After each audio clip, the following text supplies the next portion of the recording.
రాష్ట్ర వ్యాప్తంగా సంచలనం రేపింది. అనేక మంది రైతులను కొట్టించినటువంటి సందర్భాలు ఉన్నాయి. అదంతా కూడా కేటీఆర్కి సంబంధం లేదు, సంతోష్ రావుకి సంబంధం అని కల్వకుంట్లకైతే నేను చెప్తా ఉంది. దానిపైన మీ అభిప్రాయం ఏంది? దొంగల మధ్యలో పంచాయతీ అయితే అసలు వాస్తవాలు జనానికి తెలుస్తాయి. ఇన్ని రోజుల నుంచి మా బుట్టలో మొత్తుకుంటుంటే వీళ్ళకి ఏదో కావాలని పడిరాకనో ఏదోటి అన్నారు కదా. ఇలా వాళ్ళ కుటుంబంలో బయటకు వచ్చి చెప్పిండ్రు.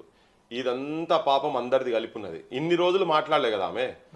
మరి ఇప్పుడు మాట్లాడుతుంటే ఇప్పుడు వాస్తవాలు అయితే మాట్లాడుతుంది. మా బుట్టలో మాట్లాడినని ఫ్యాక్ట్స్ అని తేలింది కదా. వీళ్ళందరూ ఈ పాపంలో అందరు ఆ కుటుంబం కల్వకుంట్ల కుటుంబము, హరీష్ కావచ్చు, కేటీఆర్ కావచ్చు, సంతోష్ రావు కావచ్చు, కవిత అందరు కలిపే ఉన్నారు. అప్పుడు ఎందుకో అనిపించలే మరి ఆ కుటుంబాలు, ఆ దెబ్బలు, వాళ్ళకు వచ్చినటువంటి ట్రామా, మానసికమైనటువంటి క్షోభ ఏదైతే వాళ్ళు అనుభవించిండ్రో నేరల ఘటనలో వాళ్ళ జాతి అహంకారంతో జరిగినటువంటిదే కదా పాలకులు చేసినంత. మరి అప్పుడు ఈమె కనబడలేదు ఇవన్నీ.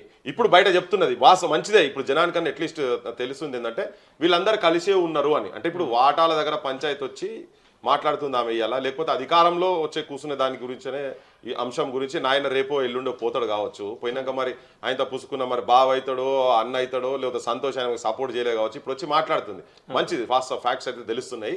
కానీ ఆ సంఘటన అట్లీస్ట్ ఇప్పుడన్నా తెలిసి వచ్చింది కదా.